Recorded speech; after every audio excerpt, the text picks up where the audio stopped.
Micro লেভেলে যেভাবে মুখ্যমন্ত্রী নিজে যাচ্ছেন, বিভিন্ন জেলায় জেলায় প্রশাসনিক বৈঠক করছেন, এই যে ডোমকলে পুরসভা পেয়েছেন, ডোমকলের মানুষ, এগুলো তো কাজ করে কোথাও।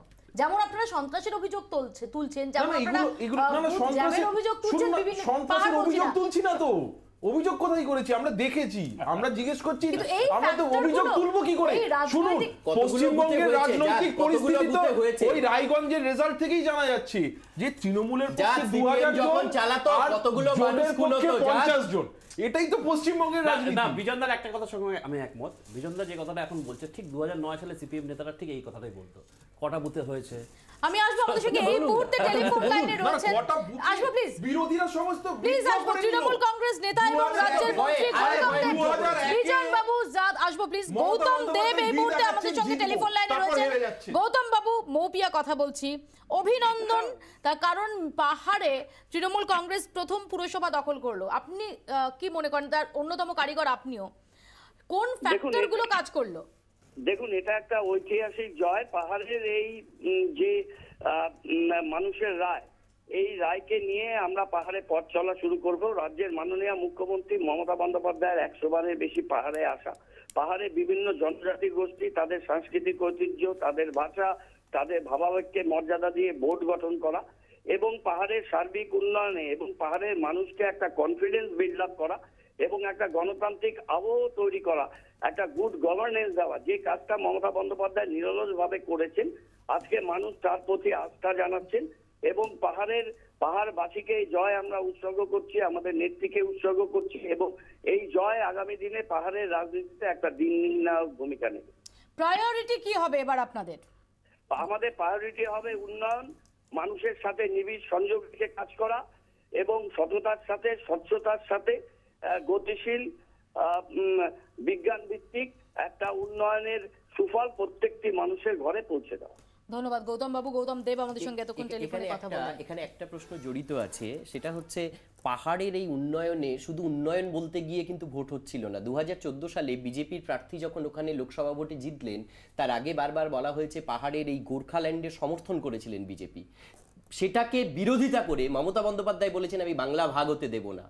আর সেখানকার একটা যে আবেগ, যে গোর্খাল্যান্ড চাই, সেই গোর্খাল্যান্ডের বিরুদ্ধে দাঁড়িয়ে বাংলা ভাগ না হতে দেওয়ার চ্যালেঞ্জ নিয়েছিলেন মমতা বন্দ্যোপাধ্যায়।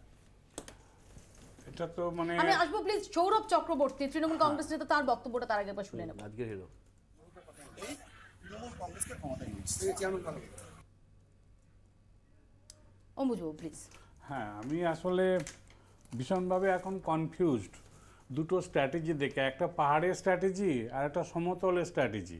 তার মানে কি জেনে বুঝেই করা হয়েছে? তার মানে যে একটা হচ্ছে শান্তিপূর্ণ হোক, কারণ ওখানে মারদাঙ্গা করতে গিয়ে সুবিধা করতে পারবো না, উন্নয়ন থিওরিতে এগোবো।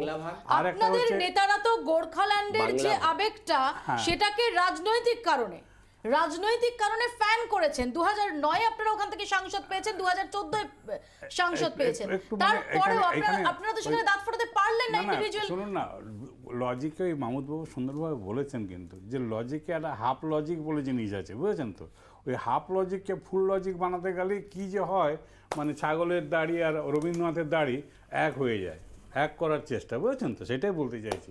হাফ লজিকটা কি এখানে? হাফ লজিকটা কি মানে বিজেপি কখনোই বলেনি যে গোর্খাল্যান্ডের বিচ্ছিন্নতাবাদীতে আমরা ভীষণভাবে সমর্থন করছি। বিভিন্ন নেতারা বিভিন্ন সময়ে অম্বুজ মহান্তি, সুরিন্দর সিং আলুওয়ালিয়া, তিনি বলছেন যে কবে গোর্খাল্যান্ডের মানুষ এসে বলতে পারবেন যে আমরা গোর্খাল্যান্ড থেকে আসছি, এই কথাও বলেছেন। কথা শুনুন, বলতে দিন, মাঝে মাঝে কথা বললে তো আর হবে না, হাফ লজিক হয়ে যাবে। তাহলে হাফ লজিকই থাকবে।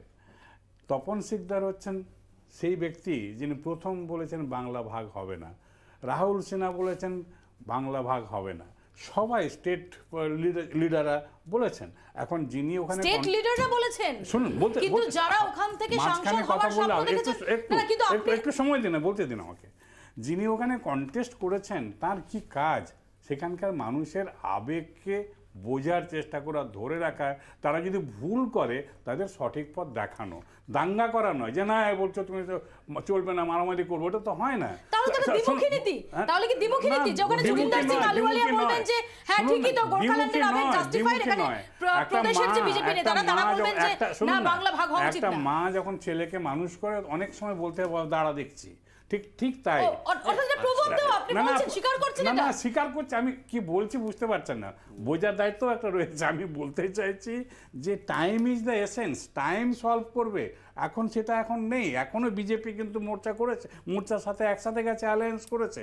এখন বলছে না আর ওই সেপারেটিস্ট মুভমেন্ট চাই, সলভ হয়ে গিয়েছে প্রবলেমটা। বিমল গুরুং আজকের দিনে দাঁড়িয়েও বলছেন যে গোর্খাল্যান্ডের স্বপ্ন তারা দেখেন। শুনুন, ভোট জেতার জন্য সুশুরি কেন্দ্রীয় সরকার হাই পাওয়ার, যখন তারা গিয়ে বলছেন কেন্দ্রে, তারা বলছেন হাই পাওয়ার কমিটি। এইখানে শুনুন, এইখানে এই ফুল লজিকটা বুঝবেন। মমতা ব্যানার্জি এখানে ভোটের সময় যা করছেন, তারপরে দিল্লি গিয়েই কিন্তু আবার নরেন্দ্র মোদীর কাছে উল্টো কথা বলছেন। ব্যাপারটা এটা এখানে বুঝতে হবে আপনাকে। না আসলে হাফ লজিক ফুল লজিকটা বুঝতে হবে। চাইছেন না, পারবেন না, ওনার পক্ষে অসুবিধা আছে। যখন আলুলিয়া সাহেব দাঁড়িয়েছেন নির্বাচনে, পরিষ্কার বলছেন গোর্খাল্যান্ডের মানুষ কবে বলবেন আমি গোর্খাল্যান্ড থেকে আসছি, এ কথা টিভির পর্দায়, সংবাদপত্রের পাতায় প্রত্যেকে দেখেছেন সে খবর। উনি বলতে গেলে অসুবিধা হবে। পরিষ্কার বাংলাকে ভাগ করতে দেবেন না মমতা বন্দ্যোপাধ্যায় এটা বলার পর পাহাড়ের মানুষের কাছে যে আবেগ, সেই আবেগের বিরোধিতা করে জেতা আমি মনে করি অত্যন্ত চ্যালেঞ্জের বিষয়।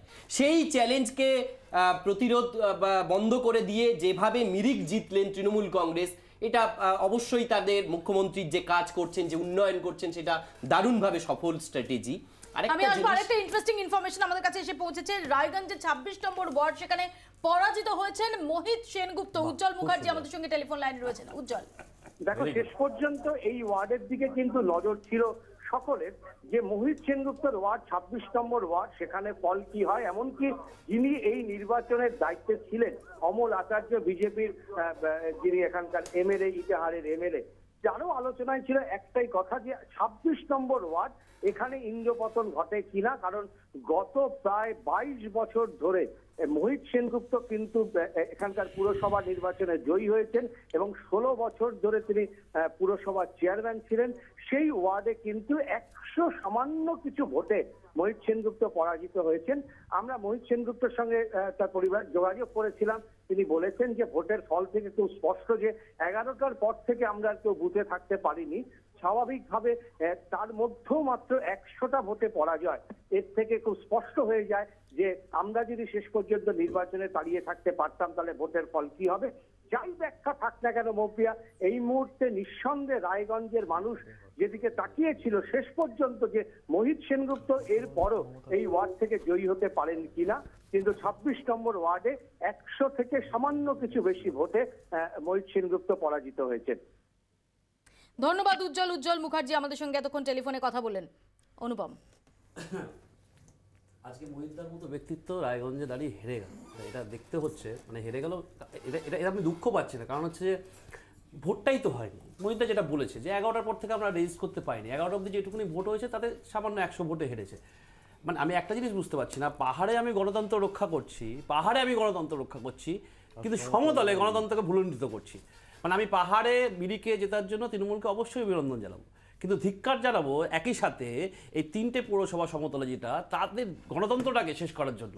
এবং শুধু তাই না, একটা সর্বগ্রাসী মনোভাব। আমি এর মধ্যে আরেকটা খুব ইন্টারেস্টিং খবর আমাদের কাছে এসে পৌঁছেছে। ফল বেরোতেই দলবদল। ডোমকলের 20 নম্বর ওয়ার্ডের জয়ী প্রার্থী তিনি পা বাড়ালেন তৃণমূল কংগ্রেসের দিকে। সিপিআইএম প্রার্থী তিনি পা বাড়িয়েছেন তৃণমূল কংগ্রেসের দিকে। সোমা মাইতি আমাদের সঙ্গে টেলিফোন লাইনে রয়েছেন। সোমা, মৌপিয়া, এখনো পর্যন্ত ফলাফলের যে প্রবণতা, 18টা ওয়ার্ডেই জয়ী তৃণমূল কংগ্রেস এবং বাকি যে তিনটেতেই হচ্ছে জোটের প্রার্থীরা জয়লাভ করেছেন। এর মধ্যে 2 জন জোটের প্রার্থী তারা আগেই ভোটের আগের দিন তারা তৃণমূল কংগ্রেস শিবিরে যোগদান করেছিলেন এবং 20 নম্বর ওয়ার্ডের প্রার্থী যিনি আজকে ভোটে জয়ী হওয়ার সাথে সাথেই সৌমিক হোসেনের হাত ধরে তিনি তৃণমূল কংগ্রেসে যোগদান করলেন। সব নিয়ে বলা যেতে পারে যে 21টি আসনের মধ্যে 21-0 প্রায় ভোটের ফলাফল হতে চলেছে। মৌপিয়া, ধন্যবাদ সোমা। জাদ ভোটের ফলাফল বেরোতে না পেরোতে, আমি তো বলেছিলাম, একটু আগেই বললাম, বাম প্রার্থী শুধু না, জোট প্রার্থী। এবং আমি এটা বলেছি, যারা জিতেছে তারা যদি যেতেও তাদের তৃণমূল ছাড়া পশ্চিমবঙ্গে তারা কোথাও যেতে পারবে না, নইলে থানায় যাবে, নইলে জেলে যাবে। তৃণমূল না করলে জেলে যাবে, জিতলেও জেলে যাবে। আগে গেলেন না তো। পশ্চিমবঙ্গের গণতন্ত্রের অবস্থা হচ্ছে এইটা। আগে গেলেন না তো, তাহলে তাহলে বাম আদর যে কোট আন কোট বাম আদর্শের কথা বলে রাজনীতি করেন বামেরা, সেটা কোথায়? যে একটা টেকনিক্যাল ভাবে তারা একটা কথা বলছি মৌপিয়া, আমি একটা জিনিস বুঝতে পারছি না, যুক্তিটা কোথায় দাঁড়িয়ে আছে? যুক্তিটা এই দাঁড়িয়ে যে আমি মারধর করব, নির্বাচন করতে দেব না, জিতলেও তোমাকে মার্ডার কেস দিয়ে দাঁড়াও, শেষ করতে দিন, জিতলেও আমি তোমাকে আমার কাছে আসতে হবে, এটা কিছু না। অন্যদিকে ওরা জয়েন করলে হচ্ছে না না, প্রোটেকশন দল দেবে না প্রশাসন দেবে? দলকেও তো পাশে রাখতে হবে। ধরা যাক প্রশাসন দিচ্ছে না, আচ্ছা তাহলে সংবিধানটা তুলে দিই, সংবিধান তুলে দিয়ে হচ্ছে ভারতবর্ষে হচ্ছে দলগুলো নিজেদের এলাকা করবে। তো এই চান তো ভারতবর্ষে দল প্রোটেকশন দেবে? অদ্ভুত যুক্তি হচ্ছে এটা। তাহলে তো কেউই তারপর সিপিএম হবে না, তাই তো হবে। পশ্চিমবঙ্গের গণতন্ত্র যে জায়গায় নিয়ে যাচ্ছেন মমতা ব্যানার্জি, কোনো আর কেউ কিছু জানে না। গার্জিয়ান বলো না, সিপিএম এর মুখে গণতন্ত্র বানায় না, যারা গণহত্যার নায়ক তাদের কাছ থেকে শিখতে হবে গণতন্ত্র কাকে বলে। এক মিনিট জাস্ট আপনার কাছে একটু টাইম নিয়ে নিচ্ছি। মুপি, এটা তো ঘটনা, সিপিএম এর সময় আমরা অনেক কিছু দেখেছি, কিন্তু একবারও কি দেখেছি নির্বাচিত বোর্ডগুলোকে ব্যারাকিং করব, কাজ করতে দেবো না, ভয় দেখাবো, তাদেরকে ভয় দেখিয়ে দলে নেবো, এইটা কি করেছে সিপিএম? সিপিএম করেছে তখন এটা? আজকে বিজন বাবু বলতে একটু বলে আচ্ছা আমি আসবো রেজাল্ট বেরিয়েছে, তখন রেজাল্ট বেরোনো মনে হয় সরকারিভাবে এখনো সার্টিফিকেট পাইনি, তখন চলে যাচ্ছে কাদেরকে প্রার্থী করেছে বামেরা।